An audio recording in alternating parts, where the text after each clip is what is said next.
Now that we have the dining set, we can now add the plane surface to serve as the ground where this dining set will sit.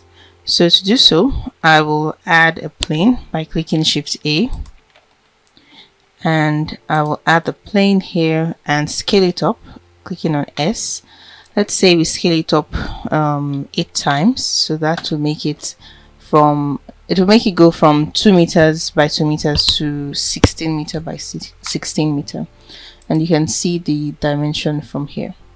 Now we can go to the front view and tab into edit mode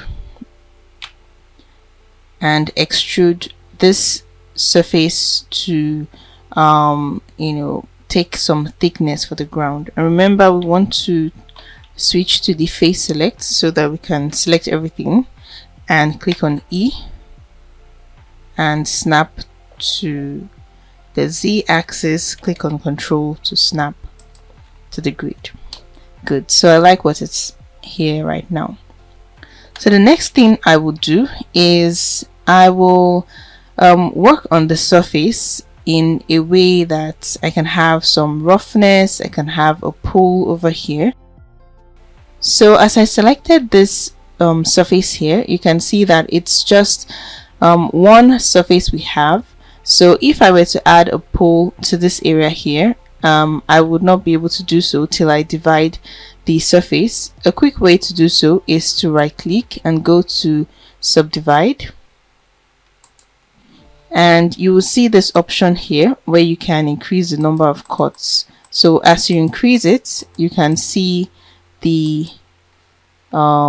divisions, and manually tapping on this arrow has a limitation of 10 cuts, but we can type in the value we want, let's say by 40, and we can see that that area there is properly divided. Now I will go ahead to hide the bottom part of this ground, because if we do not do so, we would be affecting the bottom part of the ground when we are editing the surface. So I will just go to the front view, switch to the X-ray mode, so that whatever selection I do for this front area here, it will affect the back as well.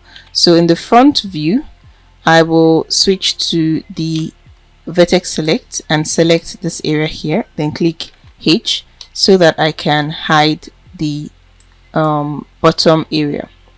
So now I have just the surface here, and that's good enough. So I can go to the top view and click out of the X-ray mode, and we can now get to work. Before I go ahead, I would like to rename this plane as the ground so that I can easily identify what the plane was for. So in this case, I want to select an area just behind the dining set for the pool.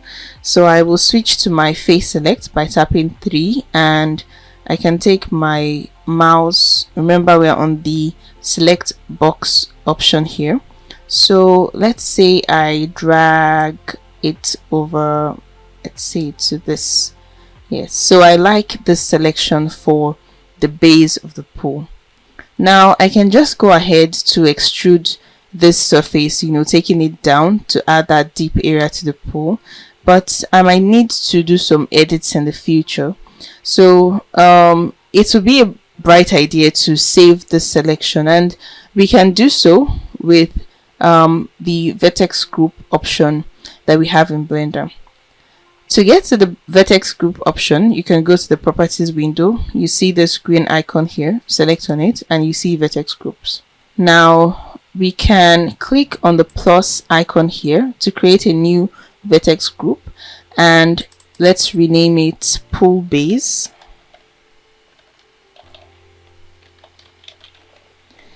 And we would not just click out just yet. We need to assign that selected area to this new vertex group.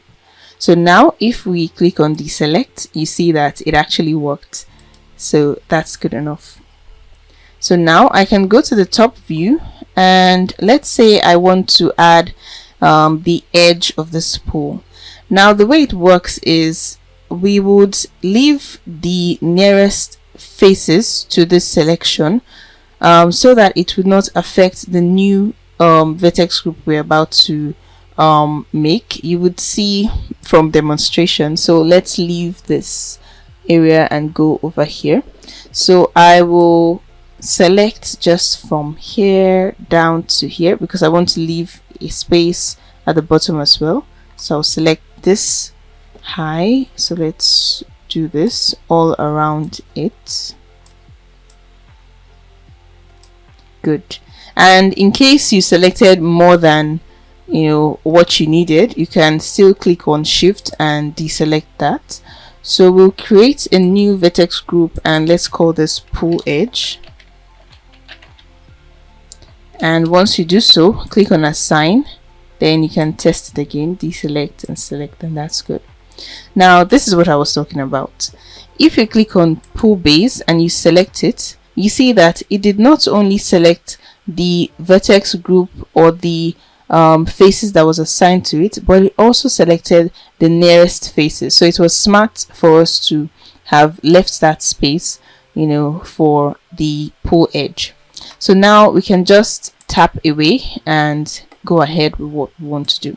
To go further, we now want to work on the ground surface, in the sense that we want to be able to add a heel, or some other areas of roughness to the ground. But we will do the same thing that we did for the pool base and the pool edge. And because the vertex groups does not only allow us to have access to the selections in the future, but it also helps us when we want to work with textures and materials, in the sense that for the fact that you have segregated a particular selection to a vertex group, when you want to assign materials, you can choose that exact vertex group and assign the material to just that vertex group. I hope that made sense. So what I want to do is I also want to create a vertex group for the ground alone. So I'm going to click on A to select everything. Click on the plus icon here to create a new vertex group. Click on or rename it to ground. But before I go ahead to assign this selection to this new vertex group, I will go to the pool base and deselect that selection. Then I'll go to pool edge, deselect, so that we now have only this area for the ground. So I'll go back to the ground and I can click on assign, and now if I deselect it, you see it worked. Good. So we are making huge progress. And the next thing I will do now is I can now go ahead to work on the pool. Let's say we want to select the pool edge, for example, and we click on select, and we want to extrude it a bit to have that height. So we can click on E, and since it's already constrained to the z-axis, I can just move it up a bit. So I think I like this height. Good. So you can tab in and out of the edit mode so that you can see a clearer picture of what you're doing. So you can see that it's looking good, and we tab back to the edit mode. So for the pool base, we'll first tap out of the selection we did, go to the pool base and click on select, so that we can select this new area here. Now, as you can see, the pool base here is showing us only just some aspect of this pool being selected, and you can increase the selection by clicking on Ctrl plus, and it will increase the selection by 1 step. So Ctrl plus plus, you see 2 steps, and that's how it works. Ctrl minus to reduce the selection. So I want this entire area here to be selected because I want to now extrude this surface here to through the ground. And before I do that, I would need to have a reference to how far this pool or how deep this pool should be. So I can click on Alt H and it will unhide that base for me, and I can go to the front view and go to the X-ray mode. Then of course you can see that everything is selected, so I can do that again. Go to pool base, select Control plus, and I have that selected.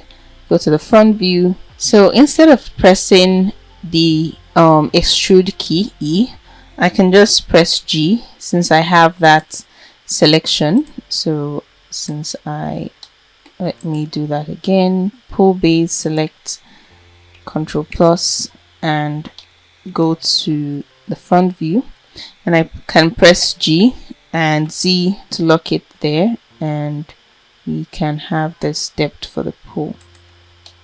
That's good.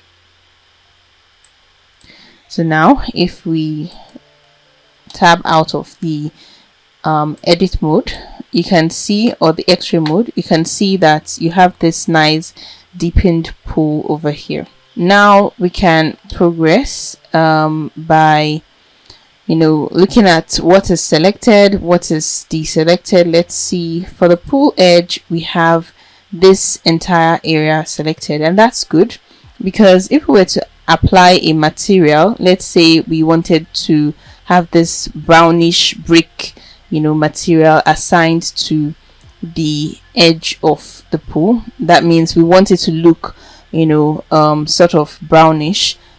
It's going to affect even these edges here, and that's good enough for us. So for the pool base, if we were to select this, you can see here that it's going to only affect this area here, and it's more realistic to have this other area around it selected. So in this case, I'm going to click on Control plus and reassign that new selection. So if you deselect, you see everything now is assigned to the pool base. So we're making progress.